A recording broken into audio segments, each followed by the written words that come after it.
chairs are on the way. But I think we're going to begin now. Good morning and welcome to this Tom Lantos Human Rights Commission hearing on the prevention of mass atrocities. Today's hearing is the first in a series of hearings the Commission will hold during the second session of the 115th Congress to more fully explore the serious issue of mass atrocities and how to prevent them. We are joined today by a distinguished panel of witnesses, and I want to thank each of them for their presence here today and for the important work that you all do. Mass atrocities are defined as large-scale, deliberate attacks against civilian populations. They include genocide, crimes against humanity, war crimes, and ethnic cleansing. After the Holocaust, the systematic, bureaucratic, state-sponsored persecution and murder of 6 million Jews and members of other persecuted groups by the Nazi regime and its collaborators between 1941 and 1945, the United States and the international community vowed to never again stand by in the face of genocide. But since then, mass atrocities, including genocide, have been committed in Indonesia, Cambodia, Guatemala, East Timor, and former Yugoslavia, Rwanda, Sudan, South Sudan, among other places. Hundreds of thousands of people have been killed, tortured, disappeared, or suffered sexual violence, and millions more have been forced to flee with profound humanitarian, political, and national security consequences. I don't believe the world's failure to prevent atrocities is because no one cares. In this era of instant communication, powered by social media, most people I know have seen and passionately condemned the ongoing atrocities in Syria and elsewhere. Nor is it because no one knew. To take just one example, many credible observers, including the U.S. Holocaust Memorial Museum testifying today, have been warning for years about the potential for genocide against the Rohingya in Burma. The problem is that the international community, including the United States, has not been effective in turning knowledge and moral indignation into action to prevent a situation from worsening. This is not a new or unrecognized problem. Both for Presidents George W. Bush and Barack Obama, preventing genocide and mass atrocities were national security priorities. And I think most of us view the Atrocities Prevention Board set up in 2012 as an important step forward, but clearly more is needed. Back in 2008, former Secretary of State Madeleine Albright and former Secretary of Defense William Cohen led the bipartisan Genocide Prevention Task Force that produced a blueprint for U.S. policymakers on preventing genocide.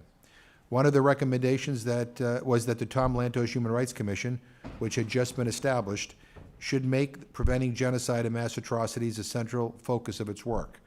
And we have certainly attempted to honor that mandate. Over the years, the Commission has drawn attention to many situations where atrocities were occurring or at risk of occurring, including Sudan, Sri Lanka, Syria, and Burma, to name a few. It is because we have been paying attention that we share the deep frustration that never again has become yet again. We are convinced that we can and we must do better.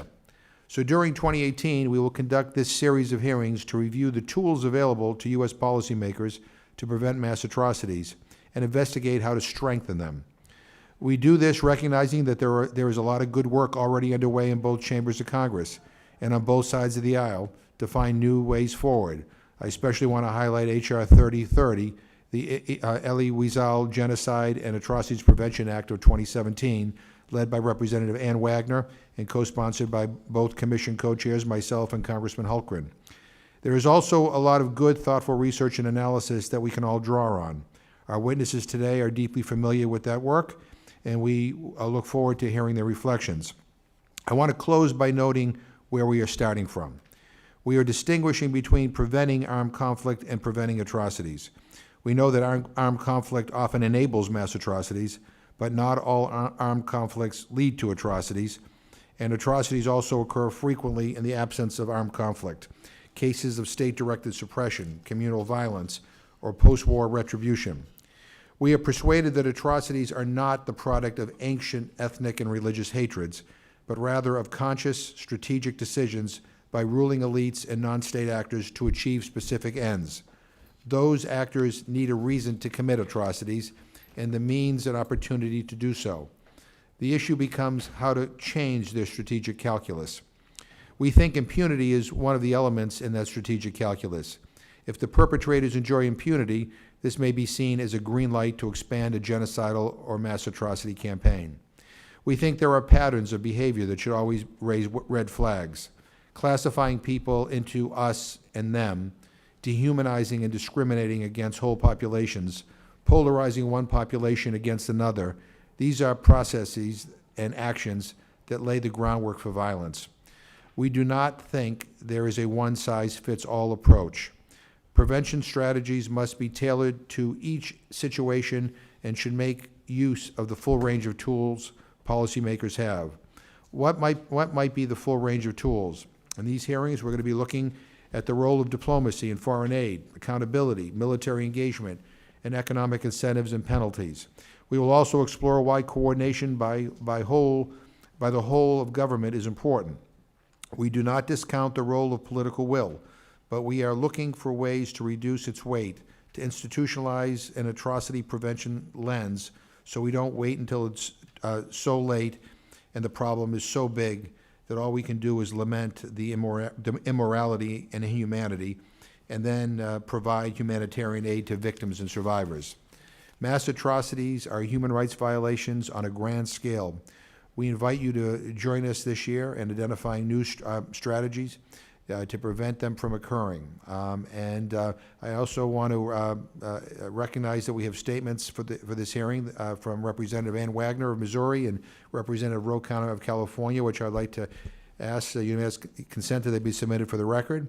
And with that, I want to yield to my colleague from Illinois, Congresswoman Jan Schakowsky, for any opening statement she may have.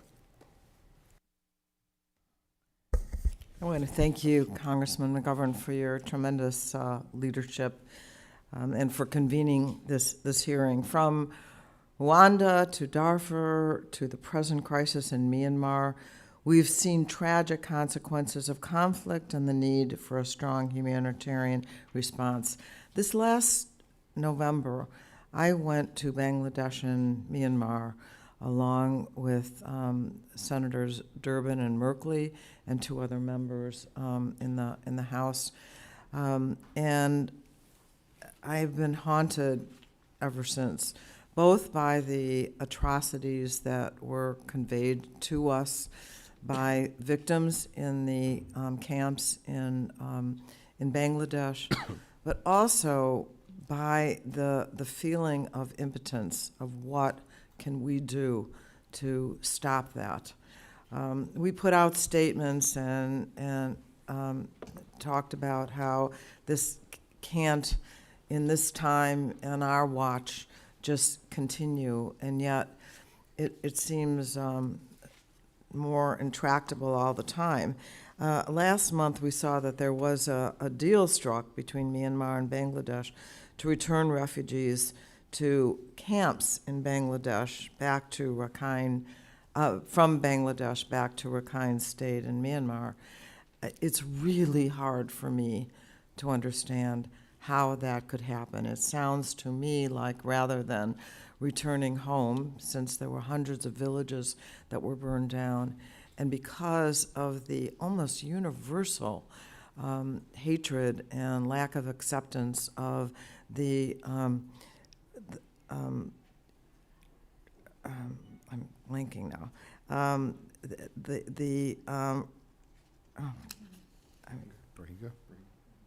No, I'm blanking on my the name of the people. The Rohingya? Yeah, the Rohingya, who I actually, in my district in Chicago, have the only Rohingya cultural center in the country. I've got about 350 families, about 1,000 people, and the hatred that you saw universally for them was absolutely astonishing. And we met with a number of people who expressed that they're essentially don't belong there at all. They shouldn't be there. This is not their turf. They're treated like illegal aliens in their country. They have no status. They're completely without any state. They are stateless people. It's just unbelievable. And so I think that the international community, including the United States of America, has to do more to step in. Thousands of people have been killed, probably more than are really on the records. But beyond that, when you have about 650,000 people who have to flee under dangerous situations and live in a place where I understand that the Bangladesh, we met with the president, that, you know, while she's been, and the country's been hospitable, allowing them to cross, it is not a permanent situation. These camps are so full and so under-resourced and understaffed that I understand there has to be something more permanent. What is it?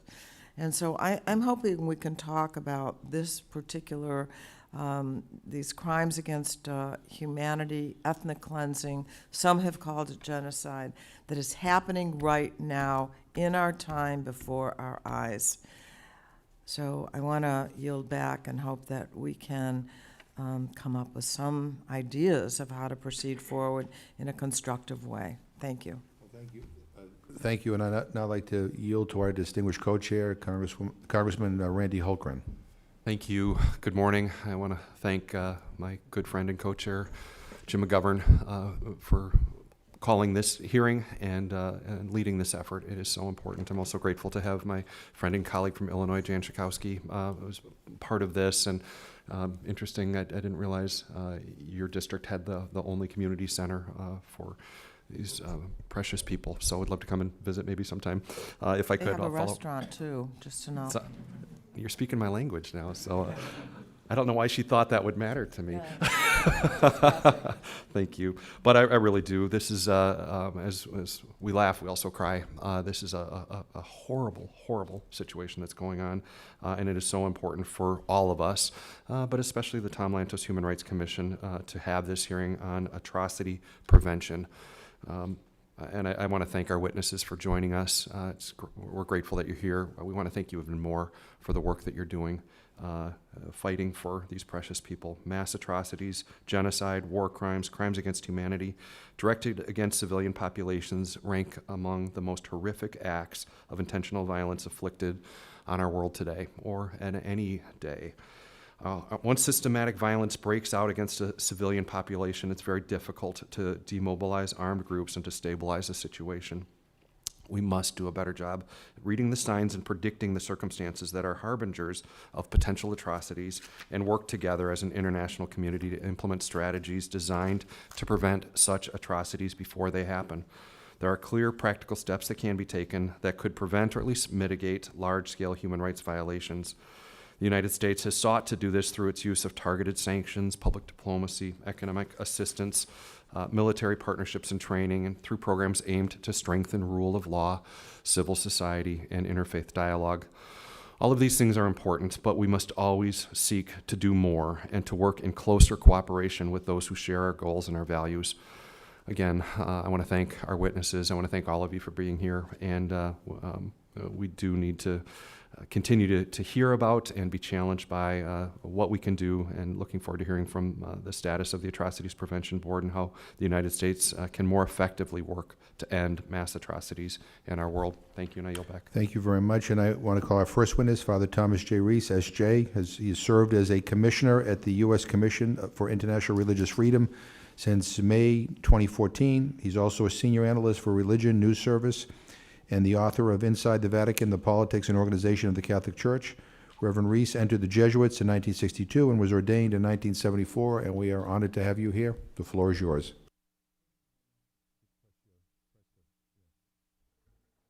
Thank you very much, Chairman McGovern. And I really sincerely thank all three of you for having this meeting. I mean, your opening statements show your deep concern for this issue.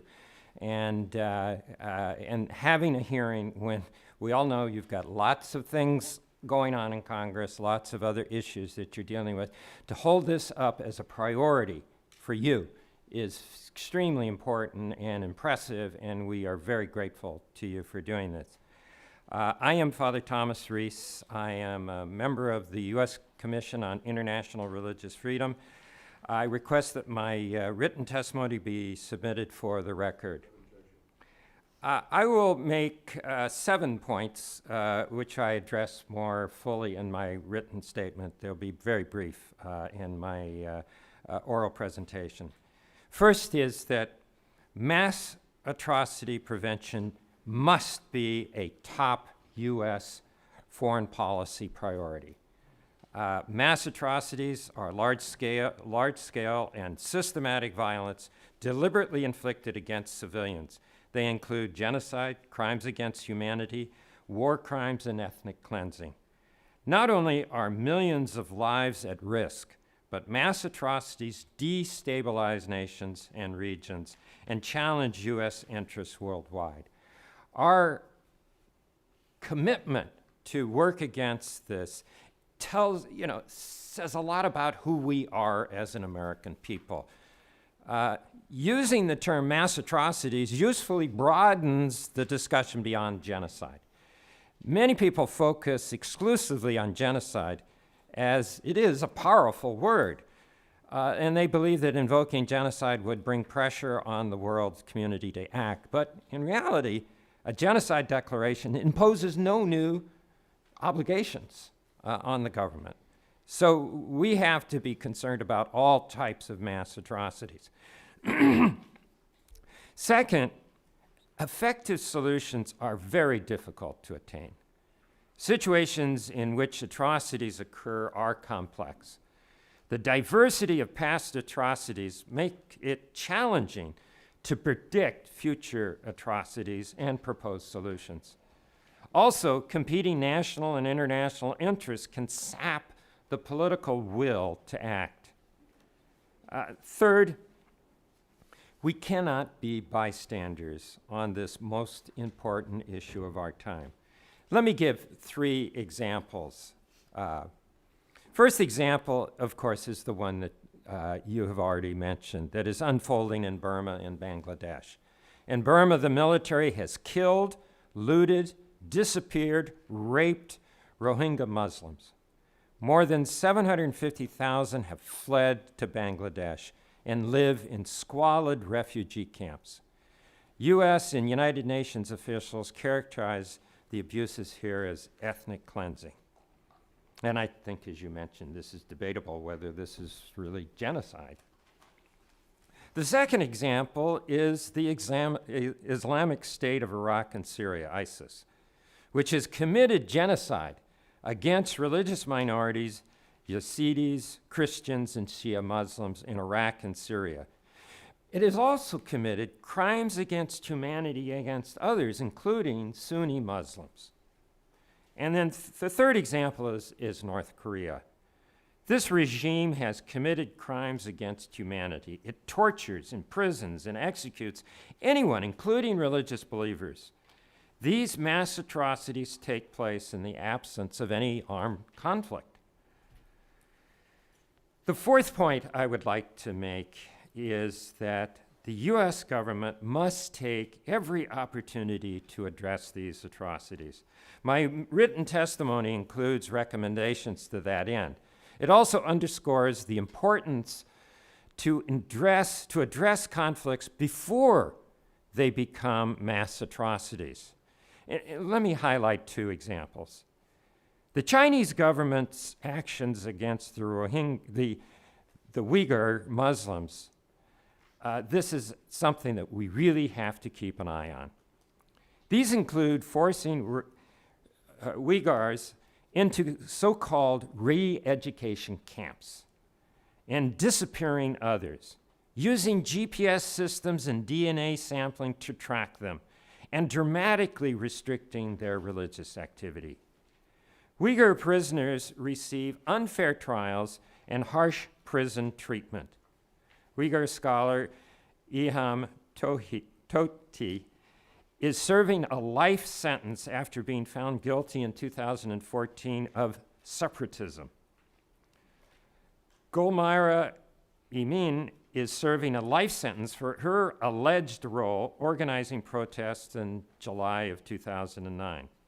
Yusuf is advocating on her behalf as part of its Religious Prisoners of Conscience project. And secondly, the Chinese government is also targeting Tibetan Buddhists by instituting re-education campaigns and extensive surveillance, monitoring religious leaders, assemblies, and selection and their education, limiting travel and private religious practices, and, and suppressing perceived religious dissent, including by firing on unarmed people. At least 152 Tibetans have self-immolated since February of 2009. The government accuses the Dalai Lama of splitism and tortures monks and nuns who refuse to denounce him or pledge loyalty to Beijing. Party cadres oversee so-called patriotic education classes at the Religious and Educational Institute Largangar. The government also imprisons and disappears prisoners of conscience, including the Tibetan language advocate Tashi Wangchuk. He faces up to 15 years in prison. The government disappeared the Panchen Lama. Yusuf advocates for him as a prisoner of conscience, and we thank Chairman McGovern, who's working on his behalf as part of the Lantos Commission Defending Freedoms project. My fifth point, reinforced by these and other examples, is that members of religious communities are rich targets for mass atrocity perpetrators. Thus, their protection and promoting their religious freedom should be key factors in mass atrocity prevention. My sixth point is that confronting mass atrocities is challenging. It's challenging due to insufficient political will, compassion fatigue, perceived competing priorities, and the lack of consensus about when, how, and under what circumstances prevention should be pursued. And my last point is that much work needs to be done. My testimony includes recommendations to Congress such as using its bully pulpit, as you're doing right here and now, passing legislation, including H.R. 390, the Iraq and Syria Genocide Emergency Act, S. 1118, the North Korean Human Rights Act of 2017, and H.R. 1872 and S. 821, the Reciprocal Access to Tibet Act of 2017. Passing this legislation is important. Third, sending congressional delegations to targeted countries, as you did, is extremely important. Visiting these areas that are impacted by government or non-government actors' abuse. This brings a lot of focus on these issues. And then finally, funding initiatives that help integrate members of minority religious communities into judicial, law enforcement, and security services, and assist those fleeing violence and persecution. So Yusuf also strongly supports the use of targeted sanctions like the Global Magnitsky Act, and these and other targeted sanctions can be effective tools, partly because of their impact on public shaming. Finally, it is important to adopt an all-of-government approach to promoting religious freedom and preventing mass atrocities. The responsibility to address this issue is fragmented. Multiple congressional committees have jurisdictions, as do several executive branch departments. So the government needs new tools and better ways to address these atrocities. So I applaud the Commission for drawing attention to mass atrocities through this hearing, and I thank you very much for your work. Well, thank you very much for your testimony. Again, thank you for all the great work that you do. And here's kind of what's always troubled me. I'll just take two examples that you mentioned, the Uyghurs and the Tibetans. We deal with the Uyghur community here, and their treatment by the Chinese government is atrocious. And the same with the Tibetans. A couple of years ago, I actually visited Tibet. I don't know how the Chinese government gave me a visa, but they did. I'll never get another one. But The bottom, Won't let us yeah, in the either. bottom line is that what what they showed us when we went to Tibet and Lhasa was basically, what they were trying to paint as this picture perfect situation where everything is just wonderful, but even with with their best intentions, they couldn't prevent individuals from pulling us aside and telling us what the reality really was, and that is that the Chinese government is trying to essentially wipe out their entire culture, their language, their ability to be who they are. And, we also, I just met with His Holiness the Dalai Lama in Dharamsala about a year ago, and again, listening to some of the Tibetans who have escaped China, who are seeking refuge with His Holiness. It really is quite sad. But the bottom line is the Chinese government does not feel a consequence from us or from the international community. And I'm worried that, we do have the Global Magnitsky Act, which I was co-author of, but, it's only as good as our implementation of it. And I'm worried that are treating people badly, and I get everybody wants to make money, but in the case of China, they're going to want to deal with these big multinational businesses no matter what, and even if they raise their voices on some of these human rights issues, I still think they're going to want to deal with them, and I think that there needs to be a greater effort by all of us up here. I think the legislation you suggested is right on target. We ought to be doing that. But, we need our business leaders, to speak up on these things. And I'd just be curious to get your input on whether you agree with my analysis. Absolutely. I think I totally agree with you. I think that at the time when we originally China opened up and we opened up to China, there was this belief that somehow magically, once economic ties were created, once they started moving towards a market economy, that somehow human rights and democracy would come out of this. It hasn't.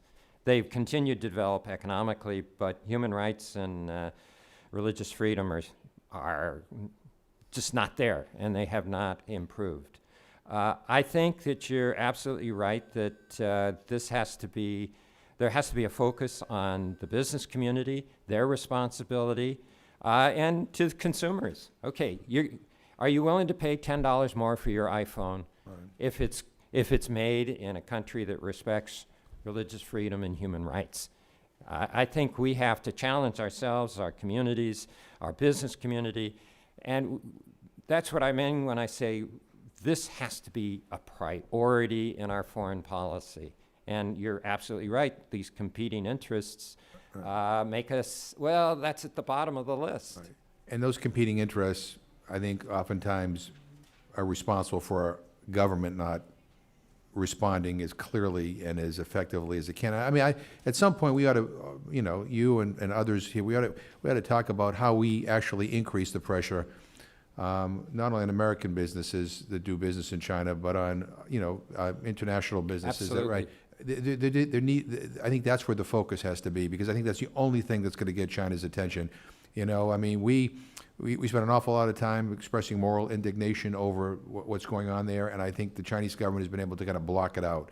I mean, we're going to continue to express our moral indignation, and we're going to continue to find ways to protest what's going on over there.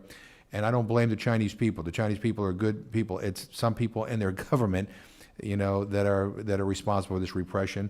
And I want a good relationship with China, but, I mean, if we want a really good, friendly relationship, they got to start being better on some of these human rights issues. I would say the same thing for some, I guess I'd also be curious on your opinion on, the role, whether you see a larger role for religious leaders on the international level and some of this stuff. And, Pope Francis, who I love, was, I think in December, he apologized to the Rohingya for the world's indifference, but and I preface this by saying I love him. I'm a Catholic. I think he's I've been waiting for this Pope all my life, but I was disappointed that when he went to Burma, he didn't mention the Rohingya at all, and Didn't say the name.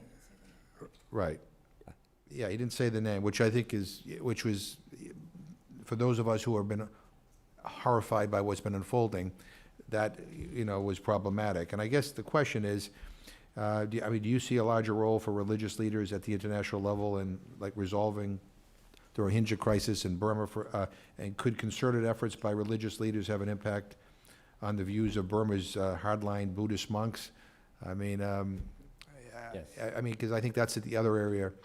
I'm not trying to take the pressure off of government. I mean, we're going to continue to push our government, but we need to ignite these other areas too. No, you're absolutely right. I agree. Obviously, the U.S. Commission on International Religious Freedom does not have a position on Pope Francis. When I respond to your question on him, I respond as a person, and I wrote a column urging him not to go to Burma. But in any case, when he did go to Bangladesh, then he did speak about the Rohingya and that God is present there with the Rohingya in their suffering, and so he did focus on it. I guess my point is, But anyway, go ahead. I agree with you. Religious leaders play an important role here, because when these are religious conflicts, it's the religious leaders who have to tamper down the flames, who have to create the dialogue and the reconciliation and the understanding and the bringing and not be the force of demonization of other religious groups that can happen in this situation. It's a scandal when religious leaders are the ones that are leading the charge against another religious group. Right. We're all God's children, and we should recognize that we're all God's children. And there are a number of international groups and local groups that do work together on reconciliation, do work together on interreligious dialogue. And, this is the kind of thing that should be supported, and we need a lot more of it, and on a very local level. Right. And I guess my final point, now I yield to my colleagues, then we have to go for a vote. But I think that, whether it's politicians, business leaders, or religious leaders, it's one thing for us to talk about China's human rights record. I'm picking on China right now, but it could be another. One thing is to talk about the human rights record here in the safety of this committee room. Oftentimes, the same members of Congress or the same business leaders or some of these faith-based leaders, when they go to the country, don't say a word. And I think that that's the mistake. It is important that, when, I mentioned this trip we took to Tibet, Leader Pelosi led that trip, and one of the things that I thought was most impressive to me about her leading that trip was that in every meeting we had in Beijing, Hong Kong, or in Tibet, she began by saying, "We are here because we honor and we revere His Holiness the Dalai Lama." And I think that, showing that kind of determination that, this is serious. It's not something we're saying back home for the benefit of our constituency. We actually believe this. And so I look forward to working with you on ways we can kind of light a flame onto everybody to step this up a little bit. I yield to my colleague from Illinois. I'm just wondering, has the Dalai Lama spoken out about the Burmese Yes, I believe he position of has, that? absolutely. But they're not paying any attention to him, No. I'm afraid. No. One of the complications is that acting too hard on Myanmar puts Aung San Suu Kyi in a difficult position because the military could just take over. But I've been so disappointed in her response to this. And frankly, in my heart, I'm not quite sure that she doesn't share some of those prejudices against the Rohingya and would like to see them out of Rakhine altogether. Maybe China plays a part there, wanting to do some projects in Rakhine. But mainly, this is the point I want to make, they seem like there's no real business interest. These are just people who are so poor and so forgotten and so powerless right now that I'm not sure on any real agenda that they're a top priority, except that they're being a victim of these mass atrocities. And so how to really get the world, the international community, anybody, to focus in a real way about them. I read some of your recommendations. You know that Kofi Annan was there and did have a number of recommendations, and all of them include ultimately that they have citizenship there. Yes. I don't see that happening right now. If they were to go back, I think the view is that they would be confined in something like concentration camps, and under the control of the military what kind of realistic hope do you have? Is the United Nations able to do anything? Are there particular interests that might intervene? Yeah, I think when I look at the world as have a doctorate in political science. When I look at the world as a social scientist, I become very pessimistic. But I'm a Christian. So I believe in someone who rose from the dead. So I have to be optimistic, or at least have hope. Maybe not be optimistic, but at least have hope. I think what you describe is a perfectly correct analysis of what the situation is there.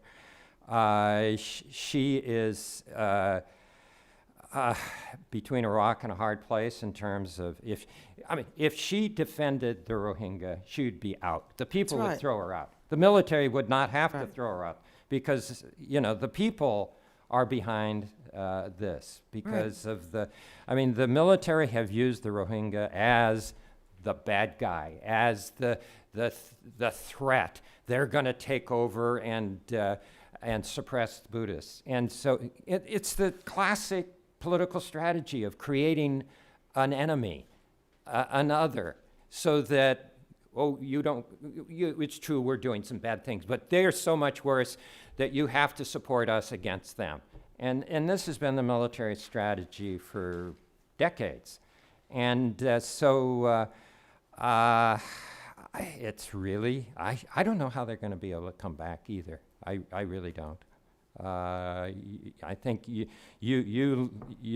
when you went there, you saw the situation, and I think you're But it's reporting it unsustainable. very accurately. And what I do think is that the world needs to pay attention, because these camps could be places where individuals could be radicalized. I mean, the kind of situation that they are in, if it continues to last, there is a national security, an international security issue brewing, just waiting to happen.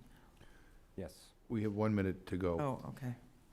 We need to, we're going to come back. Yeah. I have to go to budget. Okay, So- so I will be back, Thank you so there may much. be additional questions for you that we'll submit in writing, if that's okay with you. That's perfectly But I fine. will be Thank back you. as soon as we have 3 votes, and I'll be right back.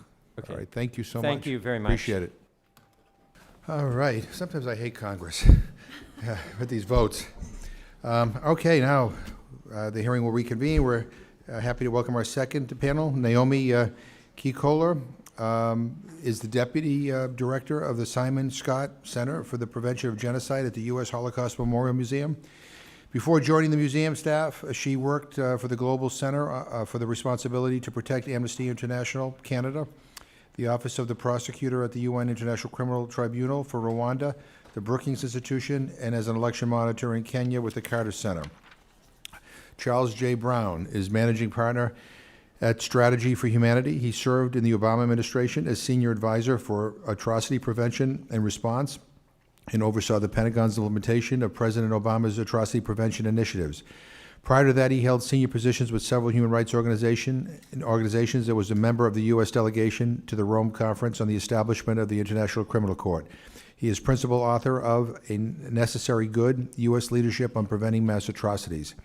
Richard Fontaine is the president of the Center for New American Security.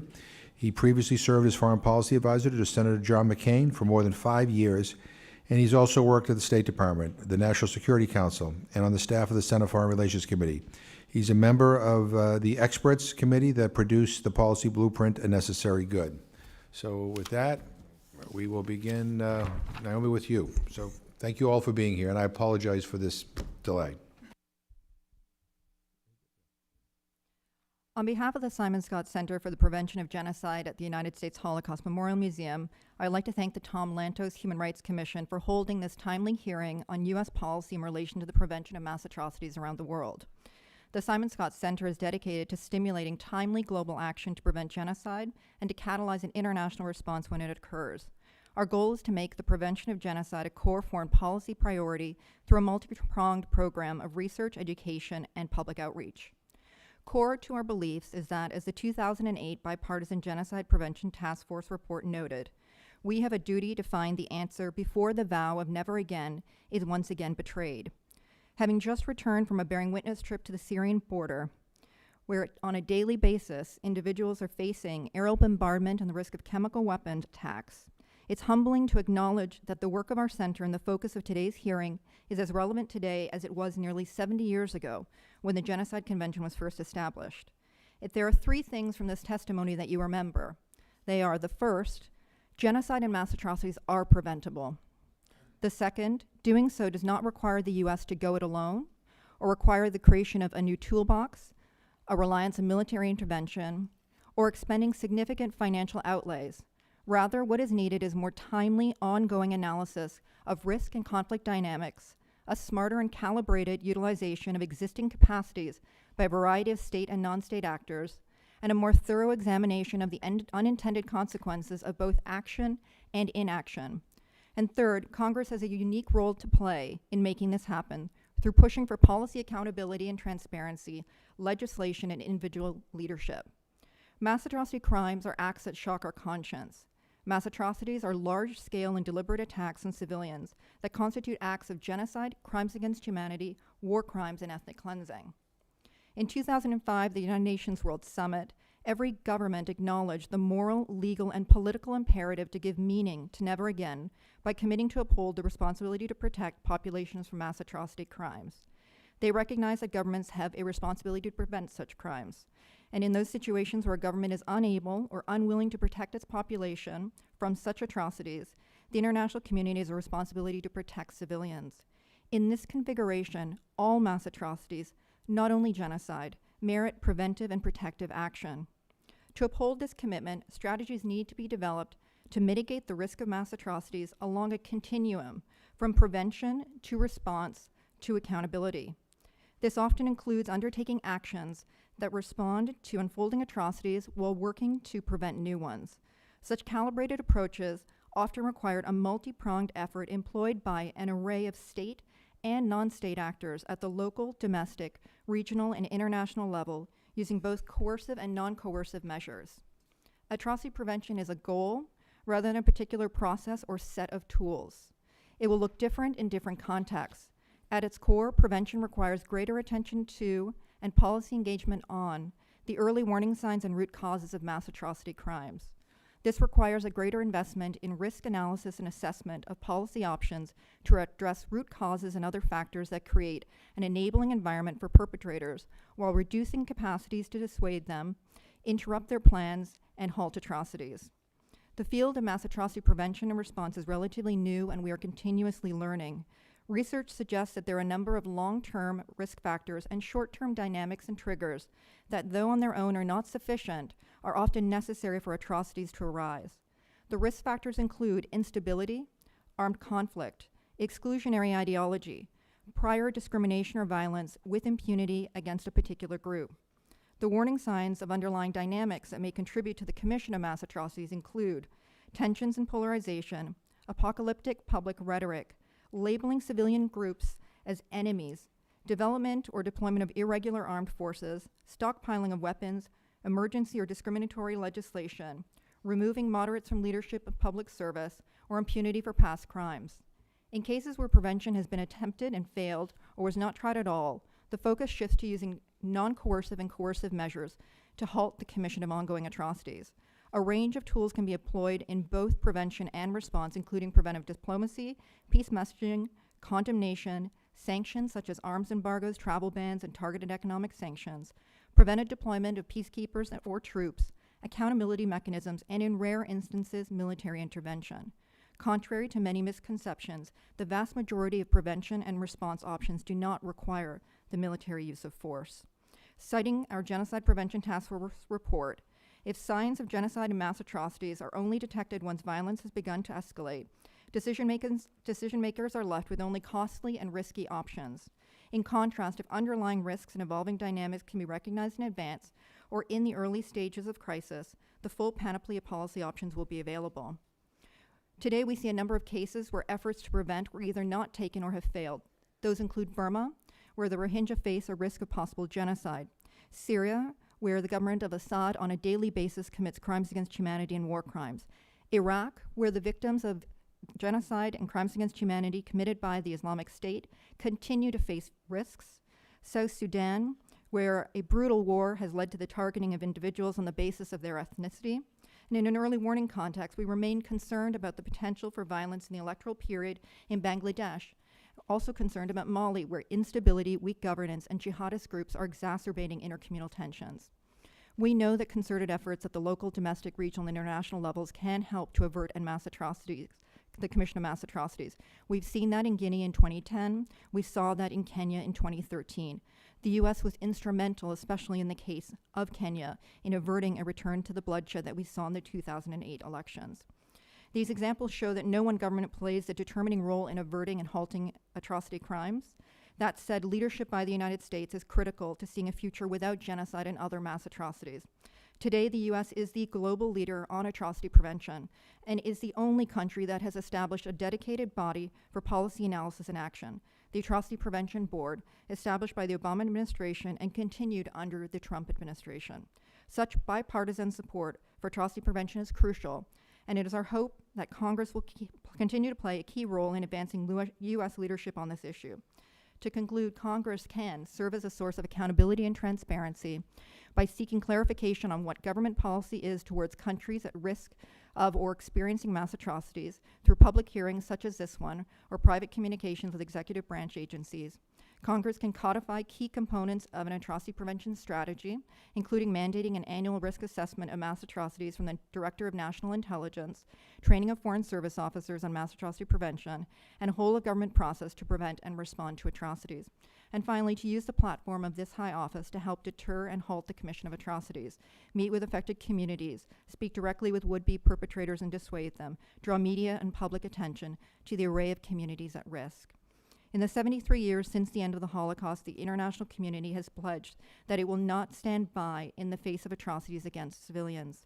Yet today we are confronted with atrocities in Syria and Burma and must ask whether never again in fact means again and again and again. Thank you. Thank you. Mr. Brown? Mr. Chairman, thank you for, and thanks. Mr. Chairman, thank you, and thanks to the Commission for this opportunity to testify.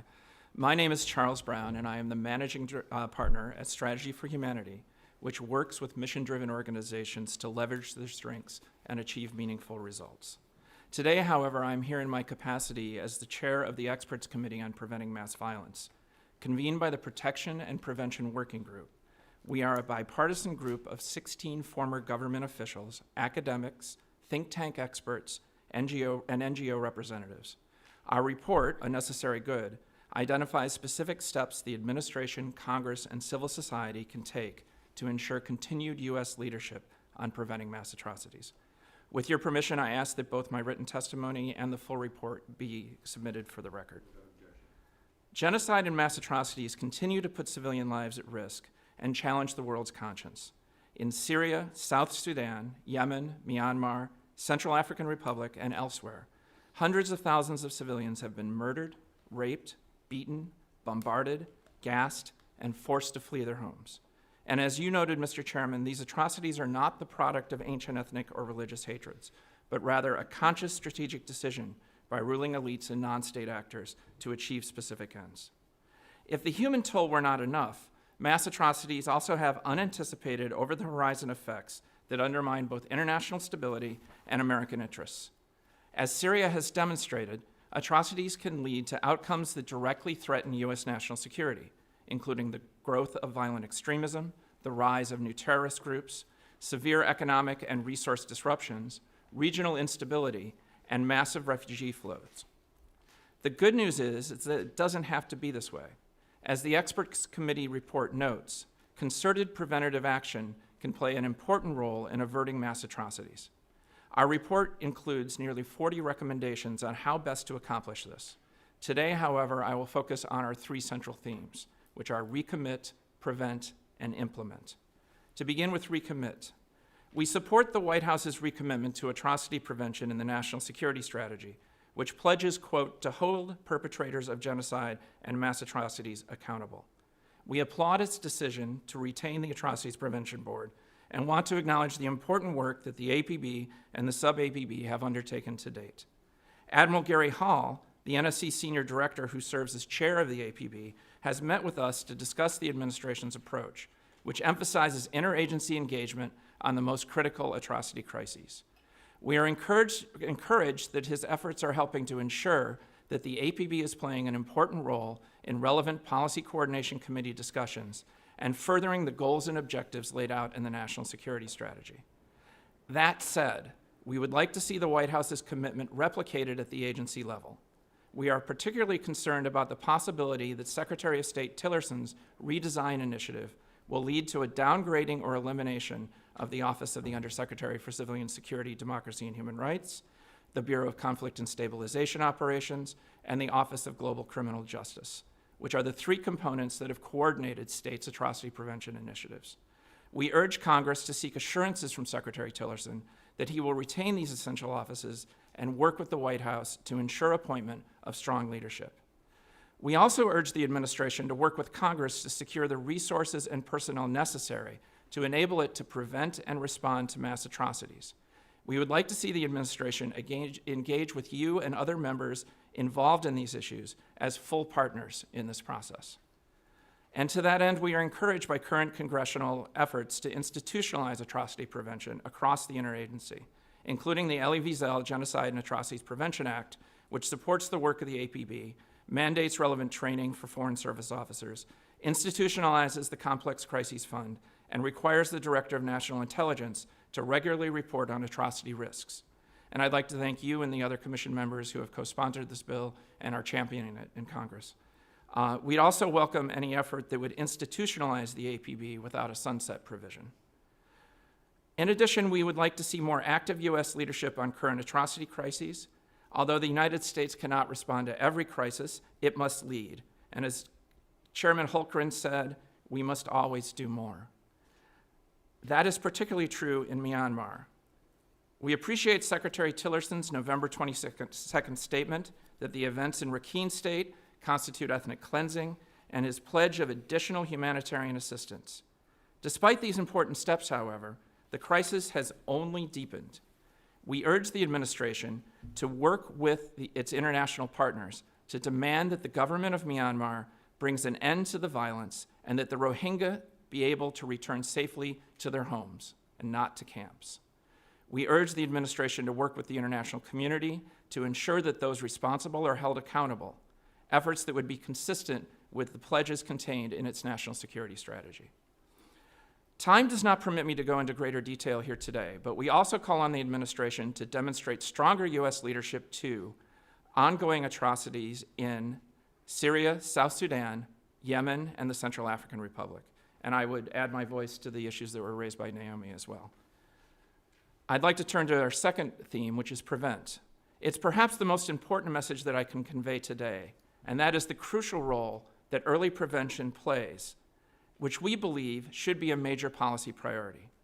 When the United States focuses on at-risk countries before they tumble into crisis, it plays a critical role in helping fragile societies develop the capabilities to reduce the threat of mass atrocity and genocide. Early prevention, including effective international cooperation on development assistance, increased support to local actors, and a more consistent approach to countering non-state actor-instigated mass violence should be a major priority for this administration and this Congress. But doing so requires adequately funding programs that forestall open-ended crises and encourage state resilience. When the international community fails to act before the killing starts, the political and financial costs skyrocket. The Institute for Economics and Peace has estimated that the global cost of conflict was $14.3 trillion in 2016. And as the World Bank has noted, it takes an average of 40 years 2 generations for countries to recover from extreme violence. For the United States, the financial costs are very real. Since the crises in the Central African Republic and South Sudan began in 2013, the U.S. has spent approximately $4 billion in humanitarian and other relief and other assistance. If we take the World Bank average as a baseline, that could be as much as $40 billion over the next 40 years. For that reason, we call on the administration to reconsider its proposed drastic cuts in the foreign affairs budget, which will have a particularly devastating impact on early prevention initiatives. We very much appreciate that Congress has rejected the administration's draft budget and encourage you to support, at a minimum, maintaining foreign affairs funding at the 2017 levels. We believe Congress is best placed to address some of the challenges around prevention, particularly when it comes to the question of adequate resources. And we would like, therefore, to draw your attention to the proposed Global Fragility and Violence Reduction Act of 2018, which soon should be introduced by Representatives Ingle, Coe, McCall, and Adam Smith. Inspired in part by the expert committee's recommendations, the bill draws on lessons learned from some of the USG's most effective foreign assistance programs, including the President's Emergency Plan for AIDS Relief and the Millennium Challenge Corporation. Its provisions include directing the administration to launch a global initiative to reduce fragility and violence and providing more tools and funding for early prevention initiatives. Finally, in terms of implementing, we encourage the administration to implement the range of initiatives in our report that would help coordinate policy and planning within and across agencies, strengthen and expand embassies' capacity to track, prevent, and respond to potential atrocity crises, bolster intelligence collection, revisit targeted economic sanctions, and foster professional development opportunities. Mr. Chairman, thank you for your leadership on this important issue. I'm happy to answer any questions you may have. We look forward to working with you to ensure continued leadership on these issues. Thank you very much, Mr. Fontaine. Thank you, Mr. Chairman, and thank you to the Commission for inviting me to testify before you today. I'm grateful for the leadership that the Commission has shown in supporting human rights and for your interest in the critically important effort to prevent mass atrocities. Mass atrocities, genocide, crimes against humanity, and large-scale deliberate attacks on civilians offend the values that Americans hold dear. They damage our security and our economic interests, and yet they can often be prevented. They can be slowed or arrested, and at reasonable cost to the American people. Mass atrocities certainly offend the universal values that we hold dear here in the United States. Americans take as self-evident that all people everywhere are entitled to life, liberty, and the pursuit of happiness. Widespread violence campaigns of the sort that we are discussing today aim to extinguish each of these three rights. U.S. foreign policy is riddled with tricky human rights dilemmas.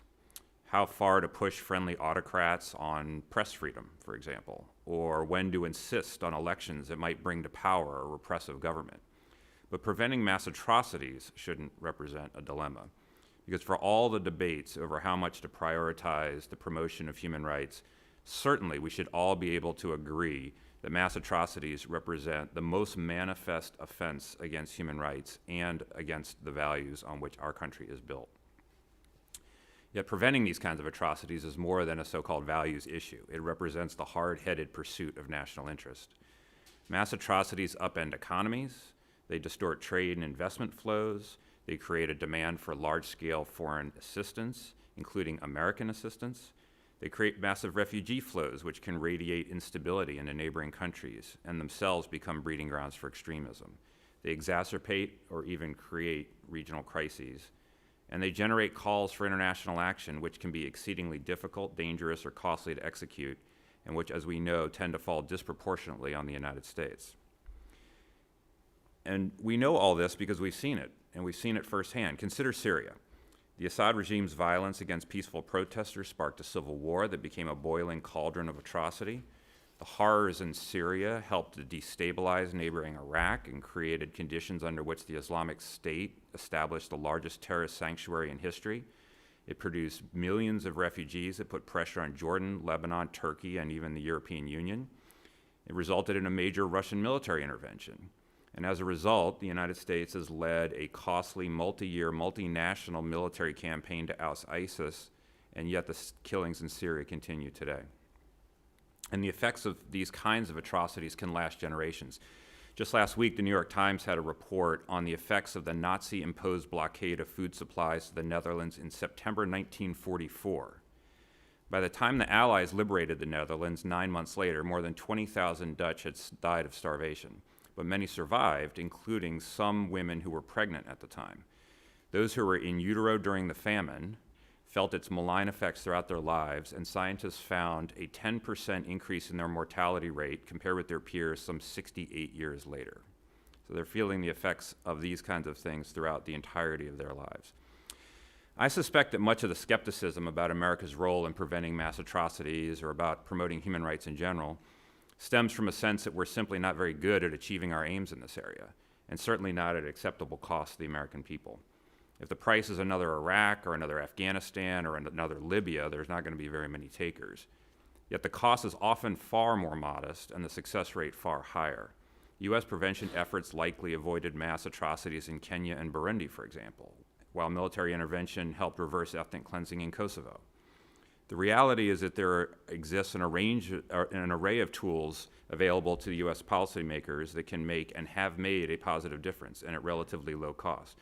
I was a member of the Experts Committee on Preventing Mass Atrocities that my colleague Charlie Brown just mentioned. He was the chairman of that effort. And the 2016 report that he referenced offers a series of specific steps through which the United States can work to prevent, slow, and arrest mass atrocities. Now, these tools will not work every time, everywhere, to prevent the worst from happening. But we can succeed in some places, some of the time, and sometimes is far better than never. The Trump administration has the potential to be a prime mover in this regard. It's kept in place the Obama-era executive order on preventing mass atrocities. It's kept the Atrocities Prevention Board in place, which continues to meet regularly. The Secretary of State has denounced ethnic cleansing in Myanmar, and the President launched punitive strikes on Syria after its use of chemical weapons against civilians. Given the scale of atrocities today in places like Syria, Yemen, South Sudan, and Myanmar, however, the need for further action is pressing. Violence against the Rohingya, which we have discussed so far in this hearing already, represents an early test case for the administration, and one that should elicit, at minimum, targeted sanctions on those responsible and serious pressure on Naypyidaw to allow the peaceful return of refugees now in Bangladesh. These and other steps would demonstrate that the administration will not stand by as mass atrocities take place, and the issue is bigger than Burma. The world, including would-be abusive actors, will be watching to see how Washington responds as this goes on. Congress has historically been at the forefront of human rights promotion, pushing in the 1970s for what became the Assistant Secretary of Democracy, Human Rights, and Labor, overriding a presidential veto to impose sanctions on apartheid South Africa in the 1980s, supporting on a bipartisan basis the Bosnian intervention in the mid-1990s, establishing the State Department's Trafficking of Persons Office in 2000, passing the Magnitsky and Global Magnitsky Acts more recently, and much more. Such leadership is needed now and on this issue. Members of Congress can raise awareness of what's happening through hearings like these. It can push the administration to take action and appropriate funds necessary to execute those actions. Members of Congress can help to disabuse of Americans of the notion that violence between Sunni and Shia, Hutus and Tutsis, Sinhalese and Tamils, or any other group represents some ineradicable scourge that we must simply accept. Mass atrocities unfold under direction and leadership. They require communications and weapons and people. They are employed most often to attain a defined political end, and they can be prevented and they can be stopped.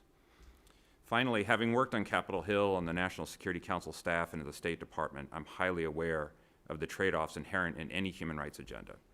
Yet even in these divided times, surely as Americans, we can be united in opposition to the widespread destruction of our fellow humans and our resolve to act against it. Thank you to the Commission and to you, Mr. Chairman, for exploring how best to do so.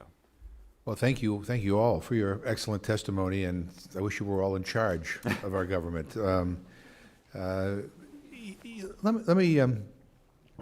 throw some questions out, and you all can answer, or if you don't want to answer, you don't have to. But one of the things I've always believed is that accountability plays a major role in atrocity prevention. In other words, that holding people to account for war crimes or for some of the atrocities that have unfolded is important, because if they're not held accountable, if, then somebody else is saying, well, hey, they got away with it, I can get away with it too. And what I'm thinking of right now is our policy towards Sudan. Both under Obama and now under Trump, much to my disappointment, we're easing sanctions on the government of Sudan, and based on briefings I've had with both administrations, it seems less geared toward, well, let's put it this way, there seems to be a great deal of thought given to kind of national security implications in the region in a way that seems to almost sideline the issue of human rights. And meanwhile, you have the head of this country, President Bashir, who has been indicted by the International Criminal Court for war crimes and crimes against humanity, and I don't feel the drumbeat coming from this administration or the previous administration about making sure that this guy is held to account and put in jail. And I worry that, as we focus on some of these issues, only for a very short period of time. When all hell breaks loose, it's in the newspaper, we're all outraged, and then we move on to the next crisis, and then that crisis gets put, in the rearview mirror. I just kind of worry that, we're set, by not demanding accountability. I'm just using this as one example, that it's basically making it easier for the kinds of things that we're all trying to prevent from happening. So I guess my question to all of you would be, what role do you believe accountability plays or could play in atrocity prevention? I'm happy sure. to start with the Yeah. response, and I think it's a critically important question, especially having just come back from the border with Syria, where over and over again we were told by Syrians that the culture of impunity within the country was one of the factors that created a permissive environment, allowing Bashir to commit the crimes that he's been committing. We have a number of examples when we look in a historical context of where even just the threat of accountability has played a deterrent role. I'll give you two concrete examples. In 2005, the former UN representative on genocide prevention, Juan Mendez, very publicly before the Security Council threatened that there would be a investigation by the International Criminal Court into the commission of crimes in Cote d'Ivoire. That was cited as having a real, tangible deterrent effect on the ground in the country. The same when we fast forward to 2010, and there was again the threat of an ICC investigation in the context of Guinea. For us, when we think about the issue of accountability, though, what's critical for us is to not just focus on the senior officials and leaders, but that we need to have a comprehensive strategy that addresses also the local level perpetrators. When I do the work that we've been doing in Iraq, over and over again, we've been told that what individuals want to see is not just the leaders of ISIS held responsible, but they want to see the person who was their neighbor, Right. who killed their mother, raped their sister. And that requires a multi-pronged approach by the U.S. government, by the international community, to embrace a broader understanding of transitional justice prosecutions, but also an array of other means that will help advance justice and accountability. And as I said in the testimony, we do see the culture of impunity as being one of the major drivers of creating an environment where mass atrocities can occur. I would agree that accountability is absolutely essential. It is the third leg in the atrocity prevention and accountability stool. You can't have a prevention without accountability, because eventually, if you don't have accountability, you're going to have to be bending over backwards to either try to prevent atrocities or respond to further atrocities. Without that level of accountability, not just at the leadership level, but as Naomi noted, all the way down the line, it is absolutely essential that for local communities that they see a response, that they're able to respond. Unfortunately, I think the U.S. record on demanding accountability has been more than spotty. As someone who served as the spokesperson for the U.S. delegation at the ICC talks in Rome, I can tell you that our advocacy for accountability outstrips our willingness to implement tools that will help bring that about. And I think that's unfortunate. I think it's been a bipartisan failure. I think it's been both an administration failure and congressional inattention, frankly. And I think that we could do more to strengthen the ICC, which frankly is very weak and not able to do things that are assigned to it as of now much less look at new cases. Fontaine? Mr. Chairman, I'd just add, you know, in foreign affairs, I guess, as in any realm of human activity, if you perceive benefits and anticipate low or no costs, you're going to keep doing what you're doing, or you're going to do the thing that you would like to do. And so this is particularly true when the perceived costs that had accrued under, say, a previous administration or administrations are no longer relevant. And so that's why I referred to the Rohingya as a test case, I think, for the Trump administration. The world is going to be watching, and Sudan as well, and Syria for that matter. The world is watching to see how the new administration, or new-ish administration, is going to respond to these kinds of things, and therefore what is sort of in the bounds of permissible and what is in the bounds of impermissible under the new political world in which we live. And that, for that reason, the ripple effects of demanding accountability and imposing costs on perpetrators, I think, is even higher than it would normally be. Now, there are sometimes reasons why you would, you know, not go after the accountability side for a greater good, like peace or something like that. But what you were referring to is not going after it because we sort of lost interest or lose focus, and that shouldn't be acceptable to us. Yeah, and you know, you mentioned you gave an example about the long-term consequences. With regard to the Netherlands, about you know, that just the consequences live with people for years and years afterwards. You know, I just was in El Salvador in December, and I've spent a lot of time there in the 1980s when I was a congressional aide during the war. And no matter what someone thought about what our policy was, I mean, I think everybody could agree that some bad things happened there. And I went out and when the war was over with, everybody kind of said, well, we don't want to, no accountability, let's forget about it, and we'll move on. Well, the culture of impunity prevailed, it continued, and people don't move on. I mean, when there's no accountability. And we visited, and the amnesty has been overturned, but we went out to visit a place called El Mozote, which in, I think, in 1981, over 1,000 people were killed, and nobody was held accountable.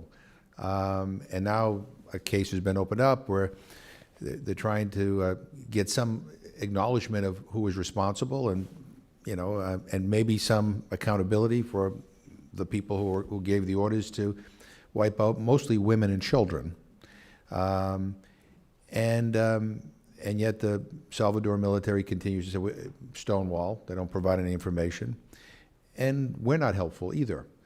I mean, we played a major role in that war. We created the unit that actually did the killings, so we know who was there, and we actually said at the time it never happened.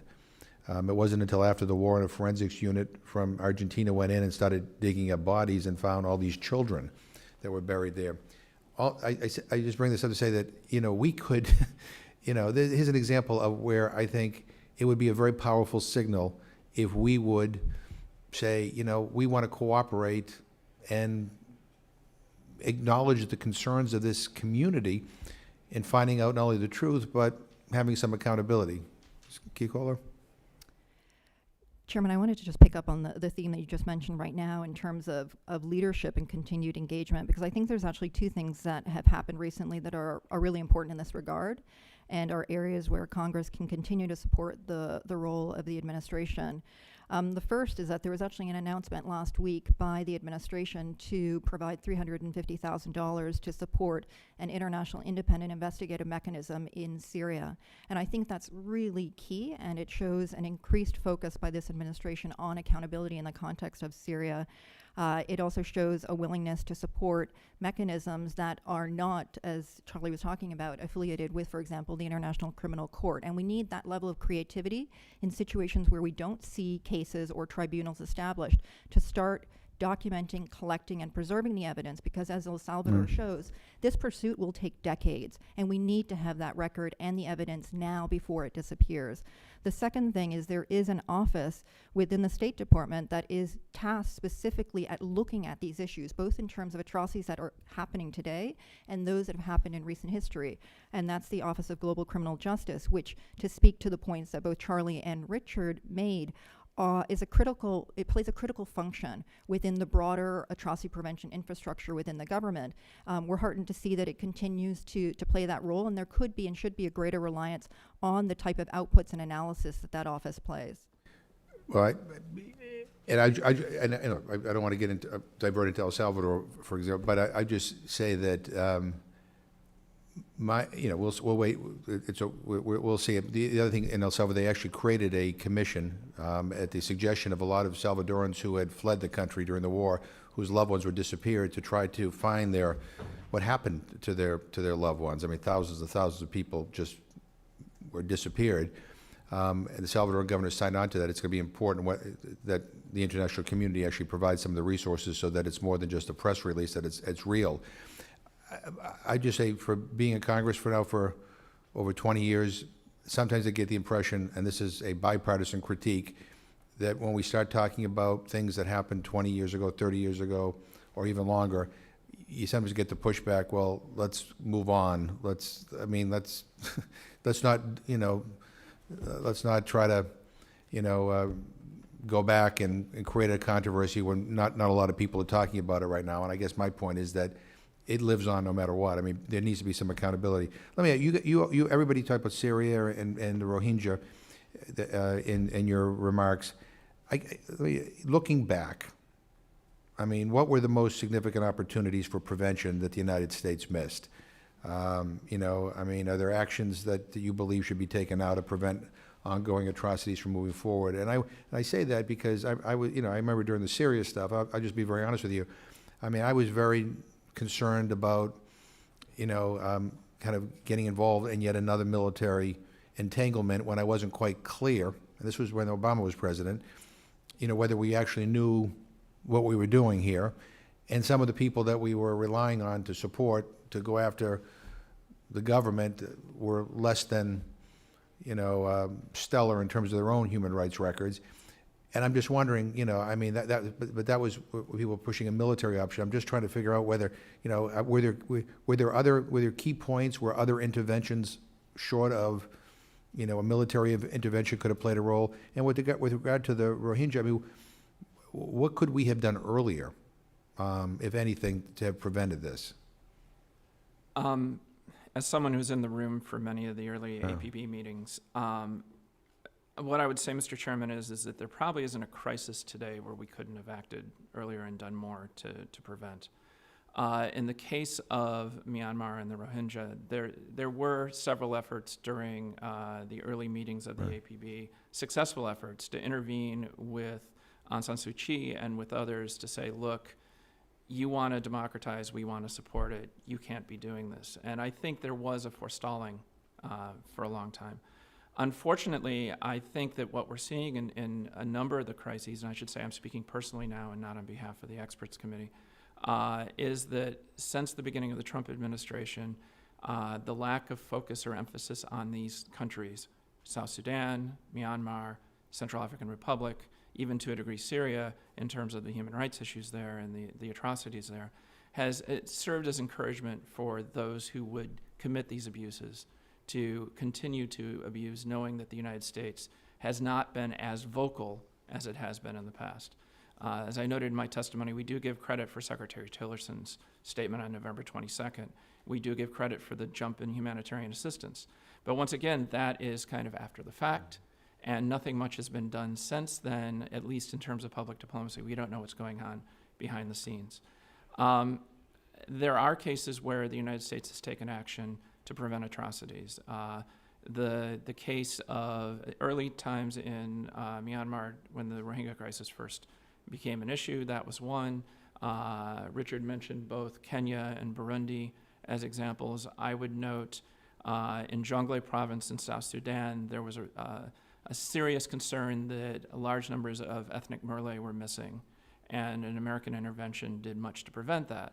Unfortunately, in the process, we probably burned the bridges that we needed to address the ongoing civil war that then blew up a few months later. But they're really, in terms of what I would say is, what are the current crises? What are the situations now that we need to look at? What are the ones that have not yet blown up?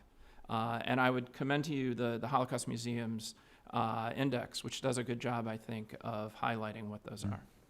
Mr. Fontaine? Yes, Mr. Chairman, maybe I'll take a stab at this Syria question, which I will probably generate, generations of history books of those trying to say what could we have done to have at least mitigated or averted this. And I think that once Assad decided he was willing to shed as much blood as necessary to hold on to power, most of the tools in the toolkit were military in nature. But there's a difference between military tools, and not everything is a slippery slope to Iraq and occupying someone else's territory and holding it and you know, hundreds of thousands of boots on the ground and so forth. If the Obama administration had armed, I think, the rebels, the anti-Assad rebels, in a different way in different parts of the country to put pressure on Assad earlier rather than later, back when there was, you know, what subsequently became something of a mythical moderate opposition. I think that could have made a difference. We will never know, but I would have liked to try. If the administration had created safe zones, particularly safe zones that were at least restricted from barrel bombing, which was an unbelievably horrific way of killing civilians. You know, the claim at the time was, well, you'd have to have, you know, 200 fighter jets on 24-hour patrol over Syria, and then we couldn't bomb ISIS and all stuff. Well, we more or less have created safe zones now without having that capacity, because we said, this is a zone. If you come into this zone, we shoot you down. Well, that has a way of concentrating the mind of pilots and people like that. And then finally, I would say, had the administration not done Libya so poorly, I think the appetite to be active in Syria would have been much higher. I mean, in Libya, I think the Obama administration learned the wrong lesson. It thought the lesson of Iraq was, you know, don't get involved on the ground because you can never get out and you'll be there forever, and it'll dominate your presidency and be terrible. But the real lesson of Iraq was, don't topple a foreign government without having a plan and being willing to take responsibility for the aftermath. And that's exactly what they did in Libya. And of course, then the appetite for trying to do something that smacked of the same thing in Syria was going to be very low. Kikola? Definitely challenging questions, and they're the questions that we're going to be grappling with for a very long time. I think what the question underscores is the importance of ongoing and regular analysis of situations where we think that there may be a risk of atrocities, and that requires better intelligence, including more information from local communities about the risks that they face themselves. In the context of Burma, it's hard to not look at the situation and just think that we have seen an utter failure to acknowledge very, very clear warning signs. We released a report a few years ago which very clearly said that there was a risk of genocide. Those calls have been echoed, though, for the past decade for a community that has been systematically persecuted, where their very identity and the ability to call them a Rohingya has been denied, where their citizenship was revoked. So in those situations, I think for us, when we look at where there have been missed opportunities, you know, around the time of the election, and our latest report goes into this, I think there's some questions that need to be asked about the competing dynamics between the protection of minority communities and the focus on elections, the reduction in sanctions before we actually saw the benchmarks being met on certain human rights considerations.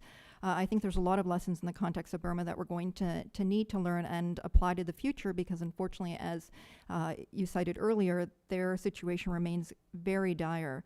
In the context of Syria, you know, I think we are asked repeatedly, were there warning signs? And if you go back to the list that I mentioned before, you know, we saw a government that had committed mass atrocity crimes in its history. We saw the repeated use of torture as a regular feature of a system of governance, the governance of terror. We saw a situation where there was drought, the worst drought that Syria had ever experienced in that particular period. You had a minority community that felt threatened. I think what's important in the Syrian context to kind of note is how challenging it was for policymakers to even begin to comprehend or wrap their minds around the idea that the government of Bashar al-Assad would respond the way they did. I think there was a sense that his behavior would be rational and a rational actor would not commit these crimes. But that's a failure to be able to put oneself in the mindset of someone like him, where the perpetration of mass atrocities was actually a clear objective to help protect and preserve his own governance. We focus in the course of our work at looking at Syria. We released some reports that looked at critical juncture moments. I think there's a lot to be said around what could have been done in the first year and whether or not there was preventive diplomacy that would have been possible at that point. I think a key thing to bear in mind in that case and in many cases is just also managing the expectations of local communities. Right.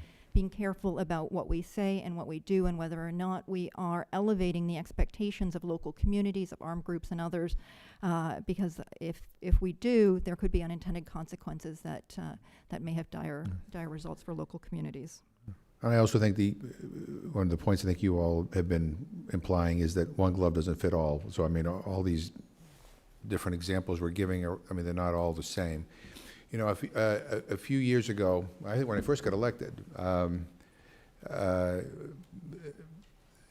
we were reflecting on the terrible atrocities that took place in Rwanda and trying to figure out how they could have been prevented. And I remember being told that, quite frankly, with a relatively small presence of either military or police force, whatever, if had intervened at the right time, you might have been able to prevent what turned out to be this mass atrocity. So, and I think one of the things that's a reality up here is that when it comes to deploying our military, there is lots of concern because we have many examples of just getting entangled in things that stray far from what the original intent was, and so people are naturally skeptical and nervous and wonder, is this the right thing to do, or will it just create a whole new set of problems? At the time, I introduced a bill, calling for a standing UN rapid deployment force. That's not a substitute for our military and the military, but that would be ready to respond in emergencies. Because if you want to do an international force, it takes a while to assemble it. And thought in rare circumstances, like I was thinking Rwanda in particular, that you could deploy it. And I just remember the mail and the emails I got, which were pretty scathing because people thought I was trying to create a world government. I was trying to take all the power away from the United States, all that kind of stuff. No, the deal would be you'd have a standing force that was ready, made up of all nations, that could be deployed rapidly if need be, but to prevent things like Rwanda. But everybody would have to, sign off on it. It wasn't, but it, but it was very difficult to kind of advance that idea. That I don't know what you think about that, but I think, in some of these cases, not every case, but where a relatively modest kind of rapid deployment force could actually prevent something from turning into a mass atrocity. Whether it's worth trying to revisit that idea, knowing the politics that every nation has with regard to deploying any of our people in any dangerous spot. Mr. Chairman, I think, well, in terms of the, usurping the sovereignty of the United States, the United States, as I think, retains a veto at the Security Council. Right. So that's a pretty relevant, perhaps counter to some of the more egregious worries. It didn't work. Yeah, but that's the point. But there are various structures under which something like this could work. There's UN sort of peacekeeping structures. NATO has a rapid response force, and in fact, obviously did the Libya operation, but also the Balkans work, and the United States, and then these kind of ad hoc things. I think the broader point that you're making is really important, which is it's sometimes a case that a modest use of military force or the military instrument on the front end of a crisis prevents a much bigger use that we get ourselves into on the back end of it. For example, had we not pulled all troops out of Iraq, we probably wouldn't have had to go back in the way we did. Just anecdotally, we haven't, in the course of this hearing, discussed George W. Bush's deployment of a couple hundred Marines to Liberia when it looked like there might be atrocities there. Why? Because there were no atrocities. Would there have been had the Marines not been there? I don't know. But, it turned out that it did make a difference. And you can have relatively small numbers if they have the right mandate and the right support that really can make a difference. And it is not inevitable that becomes a slippery slope toward ever greater entanglement over years. And then because nobody wants that.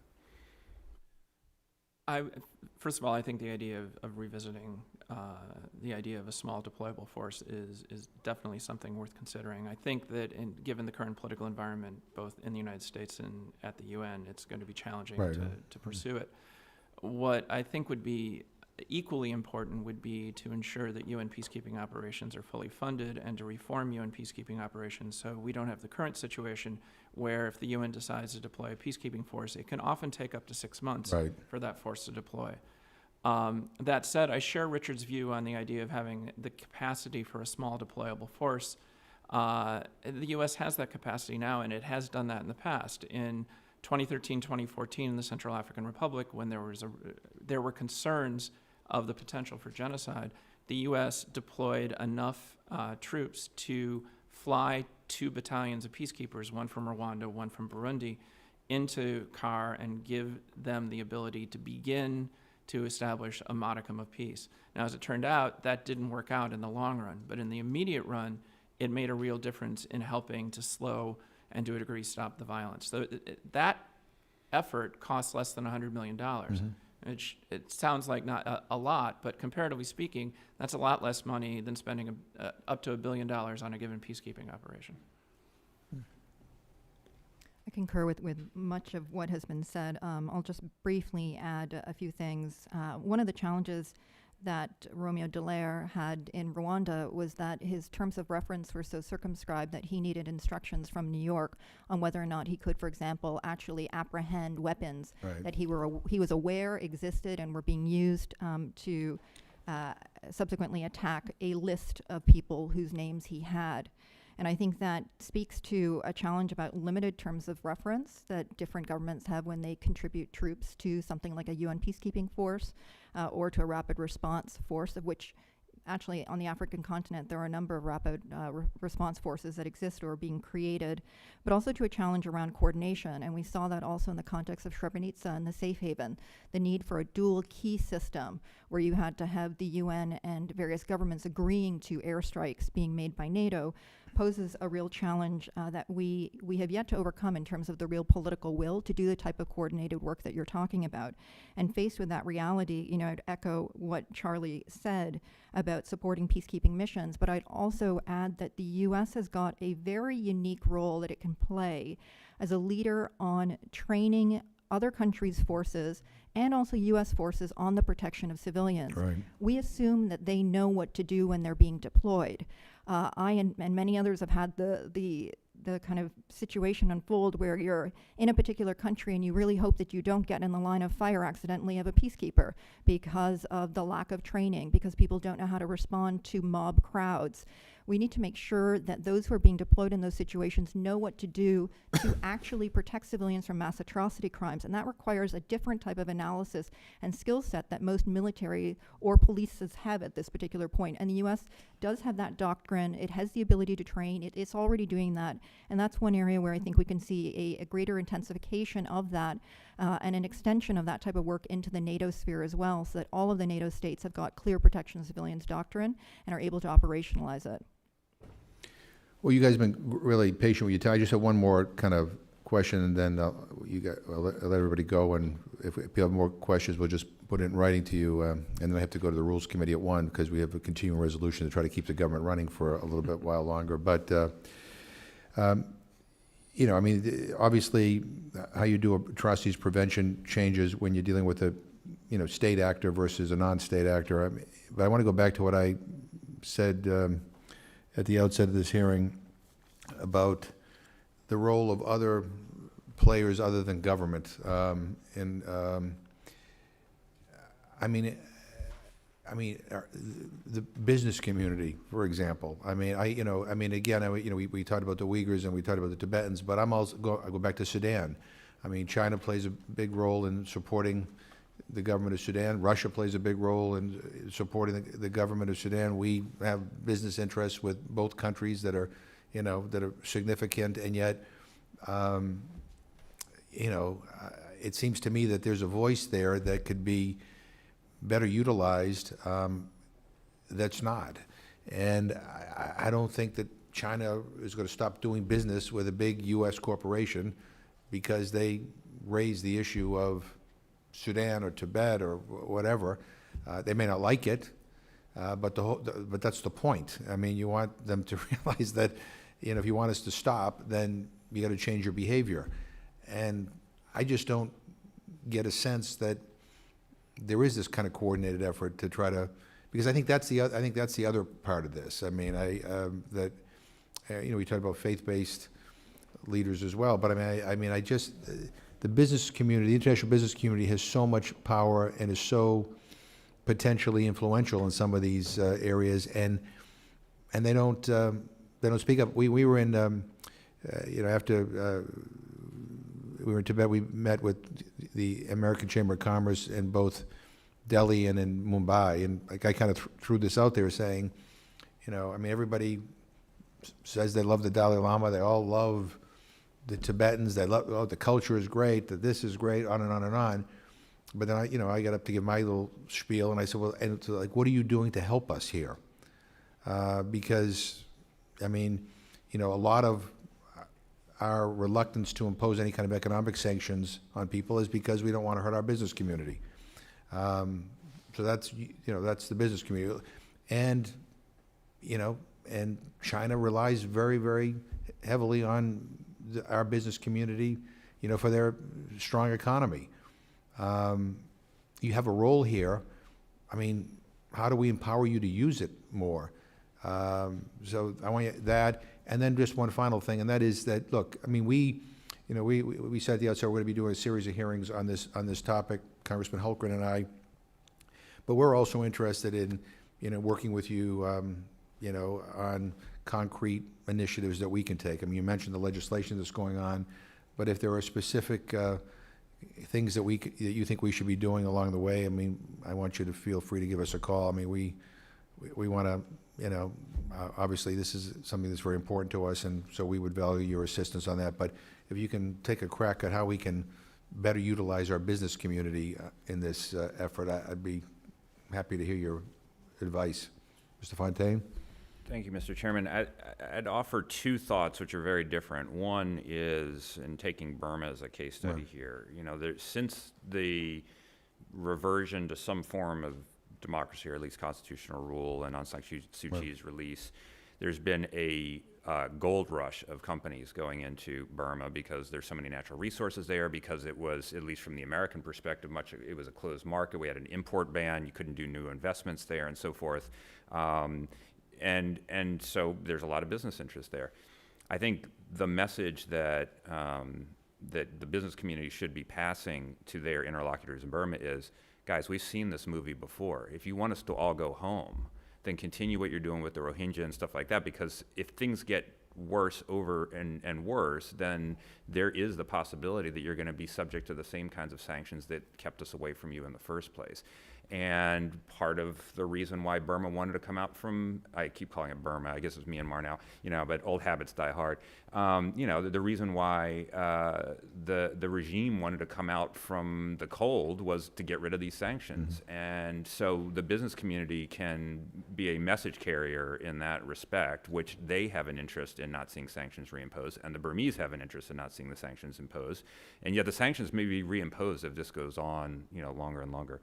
The second thing, and it's a very different answer, is corporations in general, and especially American corporations, I think should not be in the business of indirectly enabling atrocities. Right. So, tech companies should not be selling surveillance equipment to bad governments that are going to use those for bad things against good people. And you could extend that to everything from truncheons and bullets to the the trickier stuff, which is not as circumscribed on the technology side of things, because regimes are increasingly savvy in the way they monitor their population, and the way they identify people, the way they surveil them, the way they identify potential victims, the way they communicate, and things like that. And I think the American corporate sector, should not be in that line of work. Mr. Brown? What I would add, it should be self-evident to the business community that mass atrocities are bad for business. That inevitably, as Richard noted, that you're either going to see sanctions or you're going to see a collapse of the economy in a way that's going to make it very difficult to do business. Really getting them engaged on the prevention side and getting them focused on what they can do to ensure that these trends don't develop, I think is a crucial part of this. The business community has a role to play in private, quiet diplomacy that often the governments can't play, and they could be conveying messages. I'd cite one example of someone who's done this for I think at least 2 decades now, and that's John Cam in China, who as a businessman has been able to go in and quietly have conversations with the Chinese government and secure the release of a number of political prisoners in a way that I think has been highly effective without trying to be critical of the regime, without trying to draw attention. There are specific things that businesses can do. I think what the United States needs to do is be more effective and strategic in getting business to play that role. And it's something that often isn't thought about when you look at the economics-focused bureaus inside state and the human rights/atrocity prevention bureaus focused inside state. That's not a conversation, as far as I know, is going on right now. Yeah, and without getting into names of businesses, I attended a reception at the U.S. Embassy in Beijing with a number of U.S. business interests, and to be honest with you, I got the feeling that everybody was sympathetic, but nobody wanted to make waves. And so, yeah, I mean, one is you risk, by dealing with governments that are guilty of mass atrocities. You potentially run the risk of sanctions, which is a problem, or the economy collapses, or there's that other part of it, which is, the status quo just stays the same. And, I'm thinking of places like China, for example, where, nobody believes the government of China is about to collapse, and probably we're not going to see sanctions, anytime soon. So, I think there is kind of this feeling by some that, if we play it low key, we can get by. And I think that's it's how you. But I think you're right. The administration, there needs to be some coordination. That we need them in this thing. And again, the Chinese government is different from ours, and that's fine. It's just we're not going to acquiesce and be quiet in the face of a massive crackdown on human rights defenders, the way they treat the Tibetans, the way they treat the Uyghurs. We'll write down the list. And I think that's the other thing is that there's a public campaign to try to shame some of these businesses that we think are enablers. And again, I'm a believer in an international economy, and I want to I'm not talking about stopping trading with the rest of the world, but I think there's a voice there that is very, very powerful, and probably could be more effective than a bunch of congressmen saying clean up your act. So yeah. Unfortunately, one tool that's kind of gone on, that's no longer available, is using the Alien Tort Claims Act to I'll put it politely, encourage businesses to change their practices. But with the Kiobel decision in the Supreme Court, it's no longer possible to target businesses as effectively as in the past. I frankly am not a lawyer, and I don't know whether there's something Congress can do to address that, but that may be an avenue that giving that tool back to NGOs and to victims of atrocities and abuses may be a useful way to address that. I'll give you the last word. Thank you very much. And I do want to thank you and Representative Holgren for your leadership on these issues. I just wanted to maybe complicate the conversation just a little bit, because we were talking a lot about business in the context of international businesses. And I think that there are different incentives that exist depending on the level at which you're looking at. We have seen that you have international corporations that are enablers of atrocities and local businesses that are enablers of atrocities.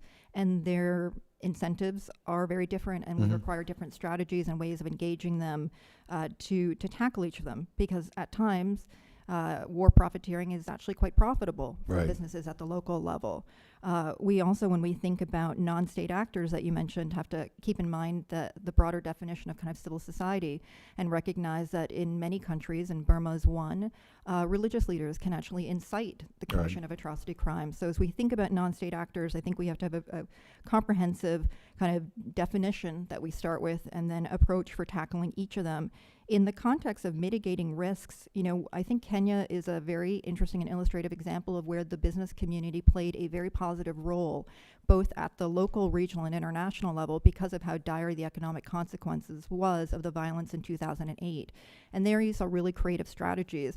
the flower industry, for example, every truck that went through the country had peace messages on the outside. The major telecommunications companies texted out messages that said one Kenya, one peace, one people.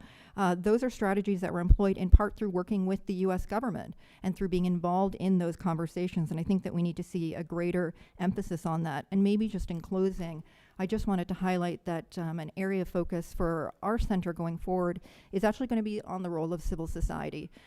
As actors in the course of the unfolding of mass atrocities, looking at what preventive capacities civil society has, questions around enablers, mitigating risks, and that will be work that will be forthcoming over the next year. And I think, again, going back to the recent trip that we did to the Syrian border, I'd be remiss if I didn't acknowledge that in many of the situations today, especially when we see the UN Security Council blocked, the onus for protection falls to local communities. And though I can talk about Guinea or Burundi or Kenya and Cote d'Ivoire and a host of other countries and say that the international community did remarkable things, at the end of the day, usually the determining factor on whether or not a country descends into atrocities or not often are the actions of heroic people on the front lines in those countries. And today, the Syrians who are staffing the hospitals underground, who are keeping schools open, are very much on the front lines and are at risk. And they're at risk as this conflict changes, metastasizes, and we're very concerned that the people that we have been investing in, the civil society we've been trying to nurture and build, are the ones who are actually going to be the most vulnerable going forward. So I appreciate your question and focus on non-state actors, because I think that for those of us who are concerned about atrocity prevention, they are increasingly going to be the focus of our work, our research, and are going to need our support. So thank you. No, I appreciate it. We have obviously a lot more to discuss, but I meant what I said about staying in touch with us about action items that we might be able to take here as some of these events unfold. But thank you very much, and the hearing is concluded.